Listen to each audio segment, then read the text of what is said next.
Olá, sejam todas muito bem-vindas, sejam todos muito bem-vindos. Este é o Espiritismo Simples, o seu podcast sobre a doutrina espírita de forma simples, como ela deve ser.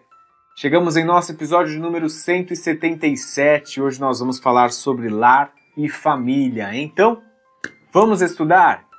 Começando mais um episódio do nosso podcast, deixo aqui os agradecimentos aos nossos parceiros, a Escola de Música Rádio Café Music, que também é o estúdio da Rádio Café, onde a gente grava todos os episódios do nosso podcast, inclusive esse daqui, se você está acompanhando a gente pelo YouTube, tá? Você vai conseguir ver e também ouvir o nosso podcast, tá bom?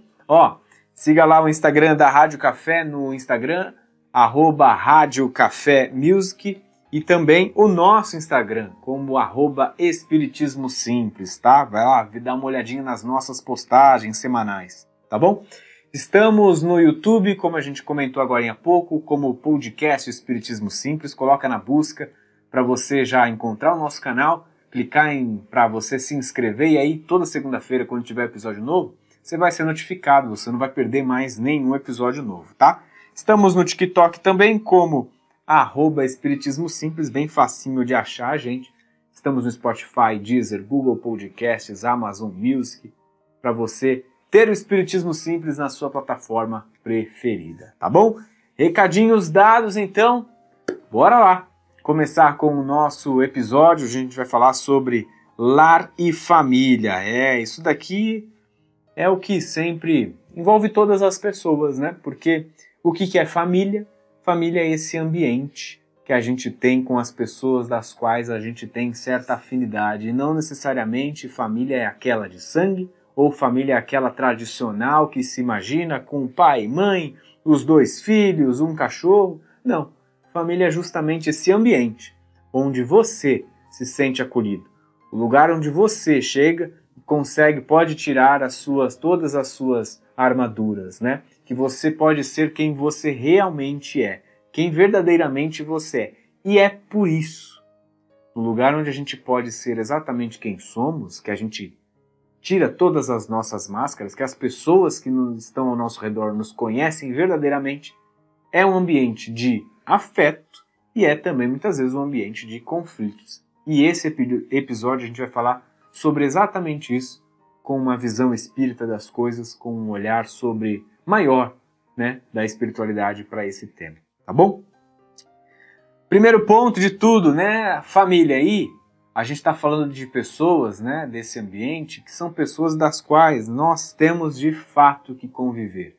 Nenhum ambiente que você está inserido e que que pode ser considerado ali um núcleo familiar, acontece por acaso, acontece sem querer, querendo. A gente tropeçou e caiu e foi acolhido naquela casa, foi acolhido naquele grupo, que a gente chama de um grupo familiar. Nada dali é por acaso, como nada em nossa vida é por acaso, e a doutrina nos explica muito sobre isso. Você não vai entrar numa família por um acaso. As histórias dessas pessoas, elas se conectam e elas perduram, né? Conectadas, ligadas com o passar dos anos e com o passar das vidas.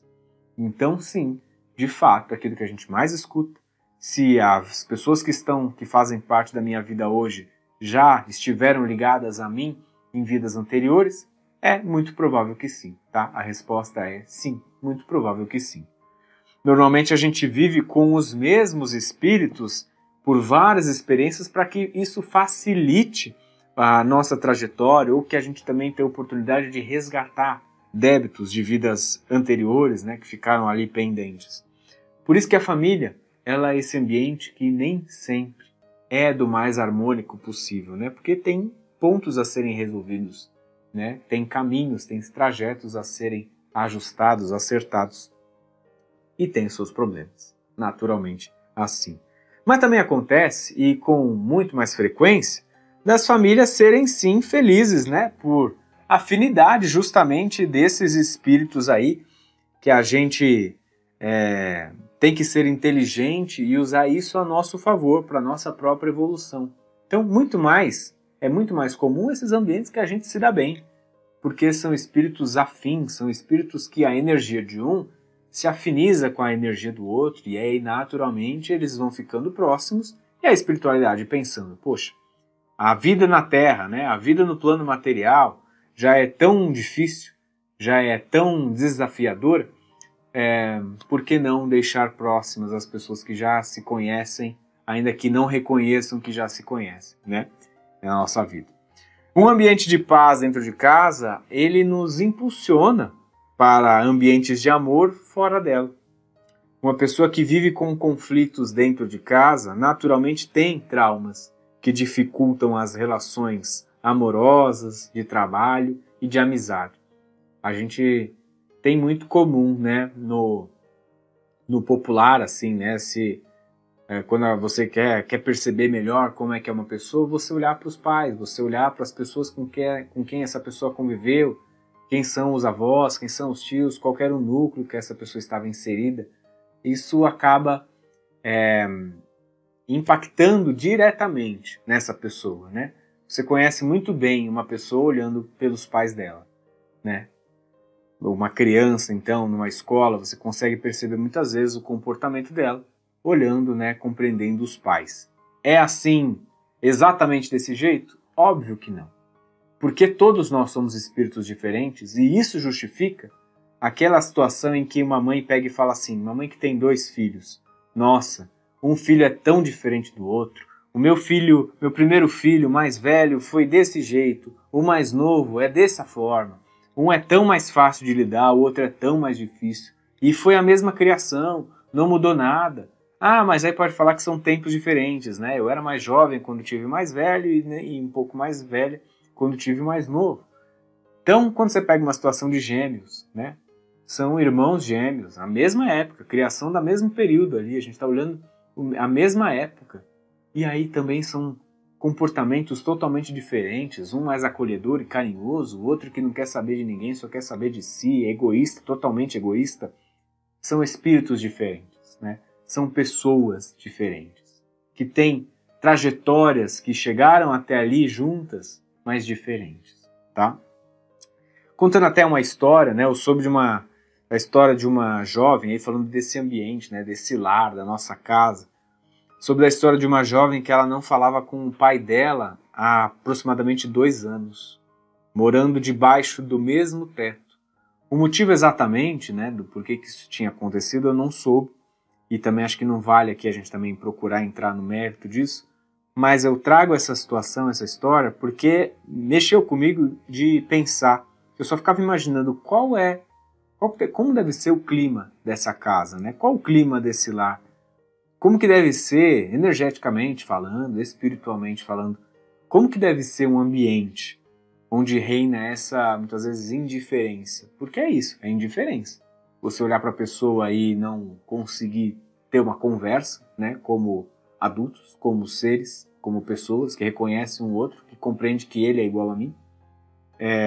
Como que é esse ambiente? Qual que é a carga dessa casa? Né? Porque essa tensão que fica no ar entre as 2 pessoas, imagina, vão jantar todos, aqueles 2 não se falam, vão sentar a sala, né? Os 2 ali não conversam. Então, como é que fica essa tensão e as pessoas ao redor, né? Essas outras pessoas da família, como é que elas conseguem lidar e conviver com isso? Não deve ser nada fácil, né, para as outras pessoas também, porque isso afeta todos. Se instala no ambiente da casa e isso acaba perdurando. Como fazer numa situação dessas, gente, para amenizar a tensão, já que 2 ou mais pessoas ali da casa são brigadas? Um caminho que eu vejo como alternativa, fácil, rápido, que dá para quase começar instantaneamente, é o Evangelho no Lar. Aquele hábito de você praticar a oração no ambiente que você considera como a sua casa, como o seu lar, não necessariamente a sua casa, mas o seu lar, o ambiente que é o lar, é o seu lar. Você criar o hábito dessa prece que pode ser semanal, que pode ser 2 vezes na semana, né? O importante é que não passe mais do que 1 vez por semana, porque a gente acaba se perdendo nessa rotina, tá? O ideal 1 vez por semana que a gente tem esse ambiente. Por quê?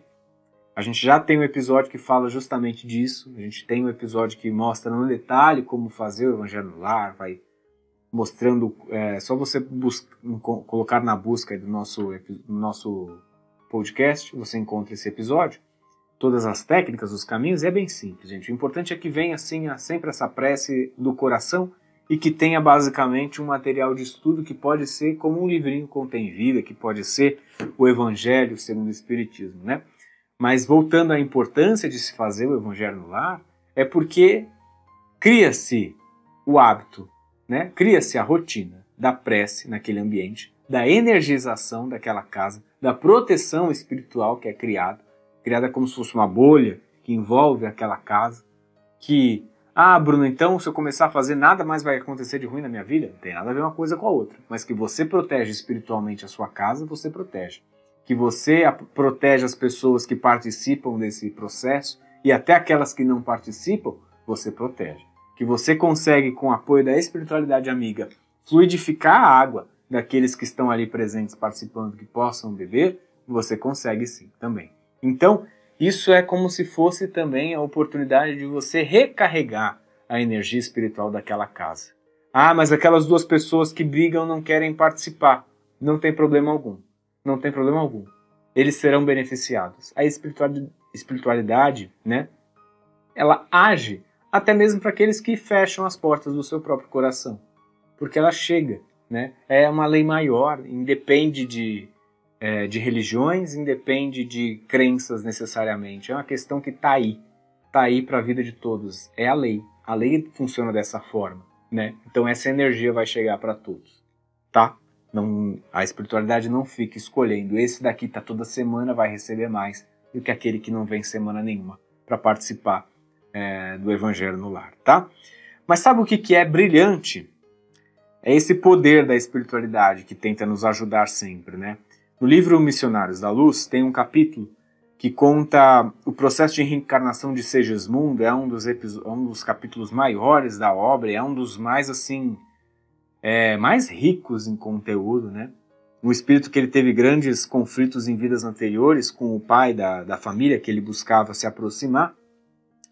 Esse pai mostra no capítulo, né, que ele andava estressado, ele descontava essa energia negativa que tinha na esposa, e, se eu não me engano, acho que tinham duas entidades, né, próximas a ele que ficavam ali, não sei se seriam exatamente obsessores, mas eram espíritos que carregavam uma energia ruim para ele, levavam essa energia ruim para esse pai da família, tá? O filho que eles já tinham, né, encarnado no caso, né, pequenininho, intuído pela espiritualidade, desarmava o coração duro desse pai, ao falar que ele e a sua mãe faziam orações por ele quando o pai saía para trabalhar. Quando o pai escuta sobre isso, muda o astral dele instantaneamente. Ele volta a olhar a esposa com outros olhos e é grato a Deus pelo filho que tem. Naturalmente, amolece o coração para a aproximação do espírito de Segismundo que tentaria reencarnar naquele lar. Por que eu contei tudo isso? Por que eu trouxe essa história? Para a gente ver como que a espiritualidade ela atua. Então, como a gente estava dizendo, o Evangelho no lar, né? Aquele lá não era envolvido nas orações. Olha só, o pai e a mãe e o filho faziam as orações pelo pai. Quando eles descobrem, não foi nem pelo agir da prece, quando ele descobre que ele era envolvido, ele era colocado como intenção das orações, ele desarma o coração duro, né? A espiritualidade chega até ele de outro caminho, né? O amor ele acaba ajudando em todo esse processo, mesmo aqueles que não querem enxergar o amor. Então, se você tem alguma pessoa na sua família hoje que fecha as portas para esse bem, para o amor que você muitas vezes tenta colocar, não se preocupe. Essa pessoa vai ser beneficiada. Essa pessoa vai receber essa carga positiva. A espiritualidade vai levar até ela, tá? Então, é um ponto para a gente olhar desse papel fundamental que ela tem, que a espiritualidade tem na nossa vida. A gente também, com esse texto, né, com esse relato, a gente nota a importância, o papel das crianças na harmonização desse lar. Pensa se não tivesse essa criança na casa. Você acha como que seria para desarmar o coração desse pai? Você acha que os dois adultos, a mulher vai chegar e vai falar, eu rezo sempre por você. Ele vai falar, tá bom, você reza, beleza, obrigado.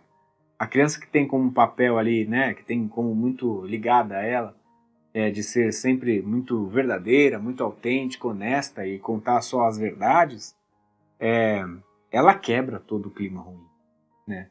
Ela faz com que o pai volte a se aproximar da mãe, ela faz com que o pai desarme o coração e olhe também para o filho com um afeto que talvez tenha se perdido. Então, olha aí quantas famílias também que a gente conhece que se aproximam mais quando tem crianças. A criança ela é fundamental na formação familiar. Ela é essencial para que a gente tenha respiro de amor.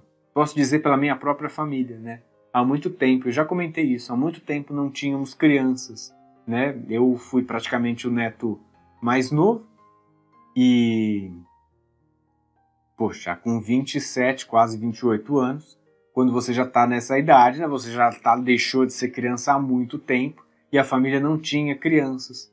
E aí chegaram algumas priminhas novas agora, né? Liv e Letícia. E elas criam todo um ambiente de muito carinho, de muito afeto, as pessoas se aproximam, todo mundo fica muito feliz, né? Todo mundo começa a interagir mais, isso é rico para todos, né? Ainda que a família não tenha ou não tenha alguma questão ali a ser discutida, tenha algum problema ou não, mas a criança ela harmoniza demais o ambiente, ela cumpre esse papel que é fundamental. Trocando o tópico, né? A gente não muda ninguém. Isso é importante para que você tenha hoje. Você não muda ninguém nem na sua própria família, tá? Uma pessoa ela tem várias existências e ela é responsável pelos seus próprios atos, que a gente não esqueça isso. O que te leva a pensar que você vai mudar uma pessoa da noite para o dia, né, da sua família, que você quer moldar ao seu gosto.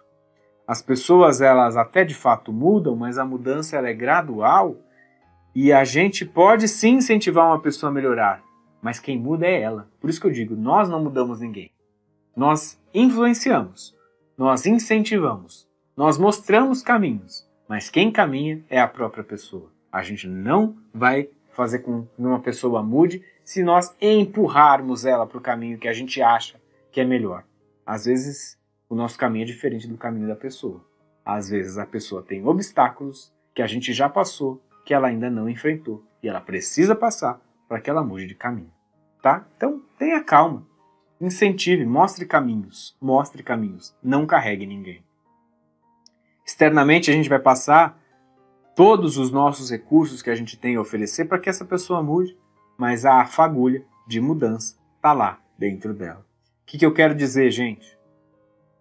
Para a gente olhar com um pouco mais de carinho e respeito para as pessoas difíceis que a gente tem dentro de casa, que a gente tem na nossa família. O seu pai, ele é uma pessoa cabeça dura, a sua mãe é ranzinza, a sua irmã, o seu irmão são egoístas. Você não vai conseguir mudar isso, a forma como ele se comporta. Não se desgaste. Não discuta sem necessidade. Não brigue. Você vai estar brigando sozinho, você vai estar discutindo sozinho, você vai estar se desgastando sozinho. Tudo em nossa vida é uma prova. O quarto mandamento bíblico, né, que é honrar pai e mãe, ele não existe, ele não acontece à toa, né? Não foi uma mensagem assim, acho que pode ser bacana da gente trazer. Ele é muito importante. Respeitar os familiares, ser grato àquilo que fizeram por nós, ainda que tenham cometido vários erros que possam ter sido dessa maneira, né, difíceis de lidar, ranzinzas, né, que sejam cabeça dura ou egoísta. Reconhecer a importância deles em nossas vidas é parte desse honrar pai e mãe, é honrar a nossa própria família, é respeitar e não querer discutir a troco de definir quem que está certo e quem está errado. Porque no final das contas a gente não ganha nada por estar certo ou estando errado. A gente ganha quando temos paz. E quando a gente busca a paz, a gente tem sucesso. A gente sabe, né, óbvio que tem casos e casos de famílias que não dá para colocar todas as famílias no mesmo balaio, achar que todo mundo é igual, que sim, tem casos mais graves, tem casos de pais que abandonam seus filhos, que tem mães, sim, que são terríveis e vivem relações ali tóxicas com os filhos, com as famílias. A gente sabe de tudo isso. E aí a recomendação na verdade são duas. A primeira, respeitar. respeitar essa pessoa, com todos os limites, com todos os seus defeitos, perdão. Respeitar essa pessoa, compreender isso. Pensar que é um ser, pensar que é um espírito que está ali dentro. Tenta tirar um pouco dela do grupo da sua família, como se fosse um grupo especial, uma pessoa do seu lar muito especial. Coloca ela como um indivíduo. Pense nisso. E aí ela como indivíduo você tem sim que respeitar. E não quer dizer que você tem que amar necessariamente até o fim. Você tem que respeitar. Segundo, não bagunçar a sua evolução por situações criadas por eles, tá? É o que a gente falou. Não discuta à toa, porque você vai estar discutindo sozinho. Não queira mudar, porque você vai estar achando que você vai tentar mudar o outro, você vai mudar só você mesmo. Você vai só se chatear, você vai só se desgastar. Para aqueles nossos familiares que apenas são só difíceis de lidar, que estão até dentro do equilíbrio, que não tenham cometido erros maiores, que geram traumas, né, na nossa vida, quando essas pessoas partirem, essas daí são aquelas que todos esses pequenos defeitos vão fazer falta.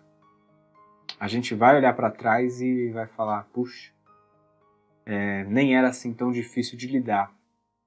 Talvez eu que era mais difícil de aceitar algumas coisas. Eu que colocava todo mundo achando que tinham que ser como eu esperava que fossem. Mas as pessoas não são como a gente espera que sejam, né?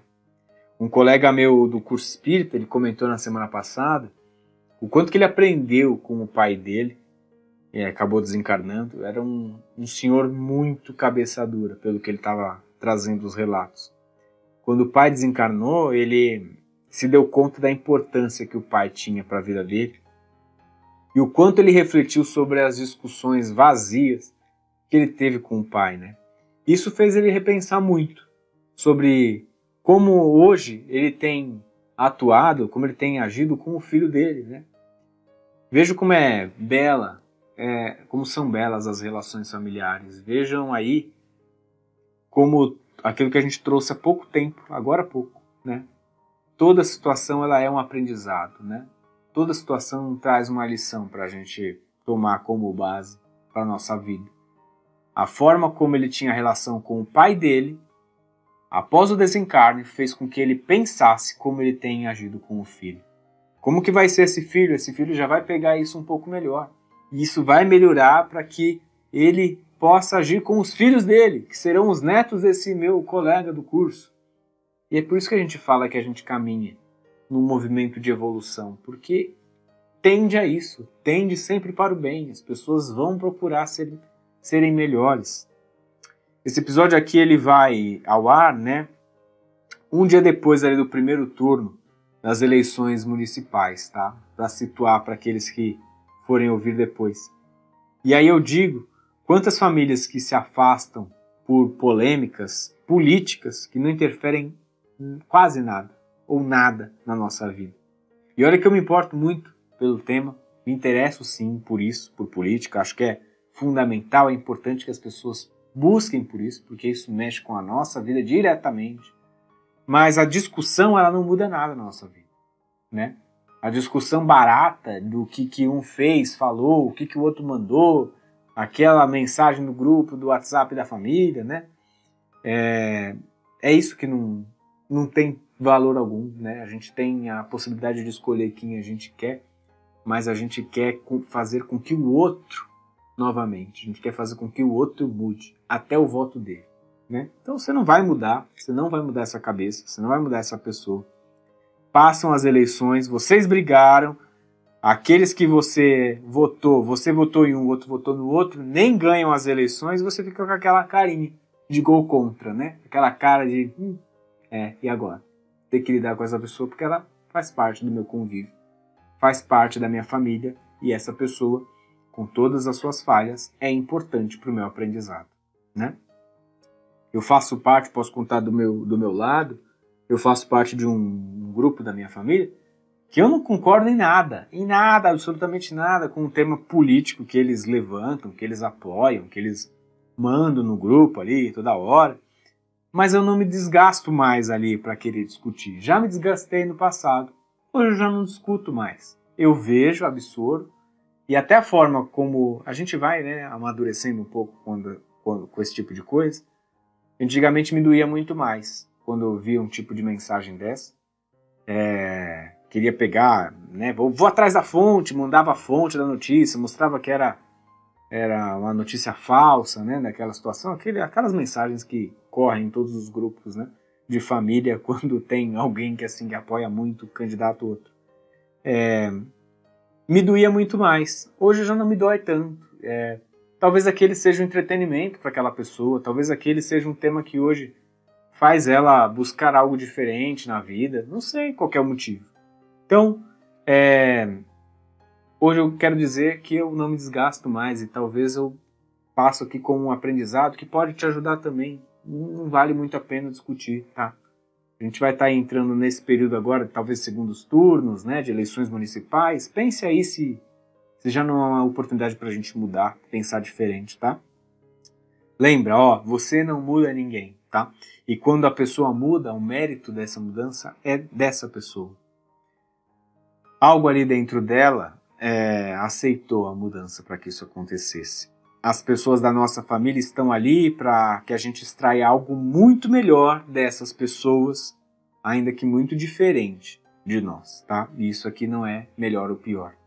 Que eu faço o convite para essas pessoas difíceis da família, sente-se um dia para você ouvir a trajetória de vida de uma dessas pessoas que te desagradam.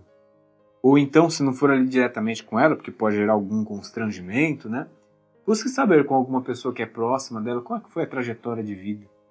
Quantas vezes a gente pega para escutar a história de uma pessoa que a gente não considera nada e aí você repensa 2, 3, 4 vezes sobre tudo aquilo que você criou na sua cabeça, sobre tudo aquilo que a gente já julgou essa pessoa, e aí você entende o passado dela, você percebe que dá para entender como ela é hoje no presente, né?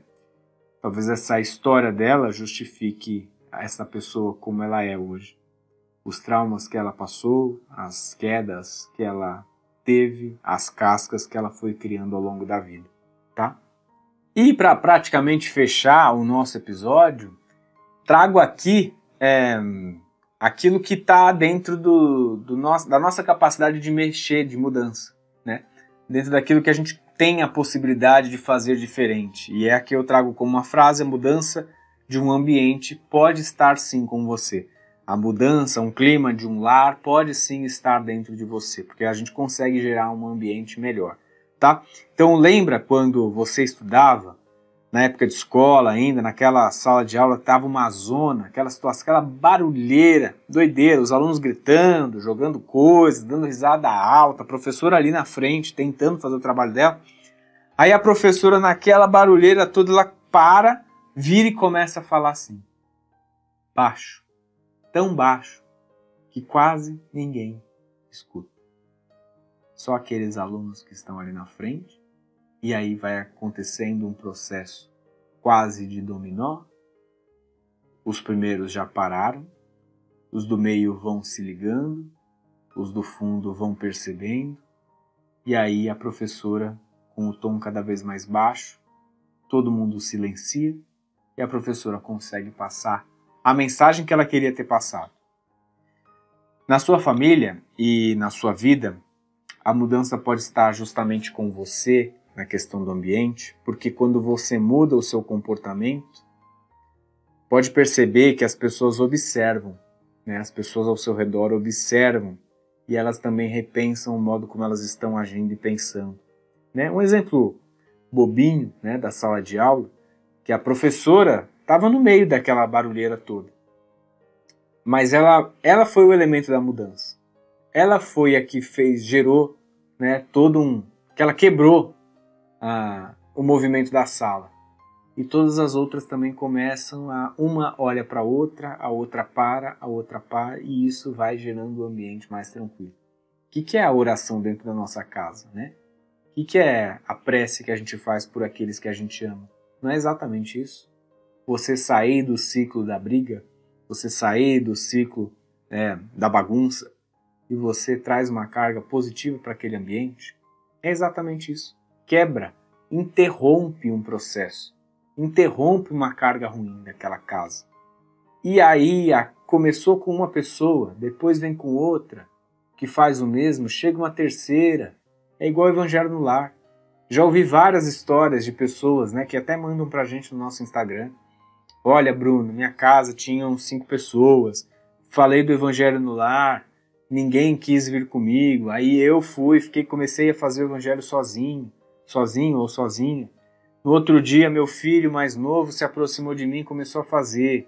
O mais velho ouviu também. Aí o do meio percebeu e aí falou que queria participar. Depois o marido já estava também sendo parte, porque ele ficou excluído. E todos estavam ali harmonizados. Começa a mudança a partir de alguém. Começou com essa pessoa no Evangelho no Lar. Começou com essa professora dentro da sala de aula que interrompeu a bagunça. E sem atacar ninguém. Ela só serviu como exemplo. E aí todos acabaram seguindo por ela, né? Há algumas semanas eu realizei o casamento de 2 mulheres de aproximadamente ali seus 40 anos. Uma delas, inclusive, tem uma filha, né, com um rapaz, teve uma filha com um rapaz no passado, mas ambas só comunicaram sobre a homossexualidade delas há pouquíssimo tempo, coisa de um ano e meio atrás, não chega a 2 anos. Era algo um tanto quanto inédito na família. As gerações anteriores, com todas as suas criações diferentes, podem até nem conseguir compreender, mas com o tempo e verdade, as coisas mudam, né? A vida segue e aquilo que era um tabu se torna, depois de um tempo, um mero detalhe. Pouco importa mais depois de 2, 3, 4 anos o que acontece naquela relação, o que as outras pessoas vão pensar, não interessa. Seriam os seus filhos felizes, né? Seriam as pessoas ao seu redor que você ama felizes. Pouco importa. Eu digo isso para quê? Para que sejamos resilientes quando a gente precisa posicionar algo com alguém que amamos, mas a gente não entrar necessariamente em conflito, né? Essas 2 mulheres tiveram que posicionar com firmeza dentro de casa as convicções delas, aquilo que elas se sentem confortáveis. Mas não precisou brigar com ninguém. Elas tiveram, sim, a sua assertividade, foram firmes, foram resilientes, porque certamente tiveram ali que lutar com o preconceito, não necessariamente dos pais, mas das outras pessoas ao redor que vêm falar para os pais. E depois dessa firmeza passada, isso segue tranquilo. Passado um ano, lá estavam, é a reflexão que eu fiz, né? Depois de toda essa dificuldade, passado um ano, lá estavam os pais delas, entrando de mãos dadas no altar. E é um sinal claríssimo de que depois, o que vale a felicidade da nossa família, dos nossos filhos, as pessoas aceitam, as pessoas compreendem, as pessoas querem ver você feliz. O amor e o bem vencem quando de fato há um sentimento verdadeiro. Guardem isso. Não queira competir em território que não tem a ver com você. Se as pessoas ao seu redor gritam, cale. Se eles brigam, pacifique. Se eles julgam, compreenda. Tal como naquela famosa oração de São Francisco. Que seja um instrumento de paz, né? Que possamos ser esse instrumento de paz das nossas famílias. E eu tenho certeza que se você busca esse podcast e escutou ele aqui até o finalzinho, é porque tudo isso deve fazer sentido para você agir dessa maneira. Sabe aquelas pessoas da nossa família, aquelas tias, aqueles avós que são hoje os pilares da minha família, da sua família? Não vai demorar muito para que você se torne um desses pilares um pouco mais adiante. Nós estamos envelhecendo e daqui a pouco é você aquele tio, é você aquela avó, é você aquele avô que consegue segurar e unir todos naquela casa. Pergunta final: que família hoje você está construindo para você mesmo poder conviver amanhã? Pense nessa frase, guarde em seu coração e reflita como você tem agido e como que as pessoas ao seu redor reagem a sua ação, tá bom? Se você gostou desse episódio, se você conhece alguém da sua família, queria gostar de também ouvir, de acompanhar esse episódio aqui do nosso podcast, então compartilhe com essa pessoa. Os trabalhos técnicos, mais uma vez, foram feitos por ele, Fernando Teixeira. Eu sou o Bruno Sereno. Esse é o Espiritismo Simples. Um grande beijo em seu coração e fique com Jesus.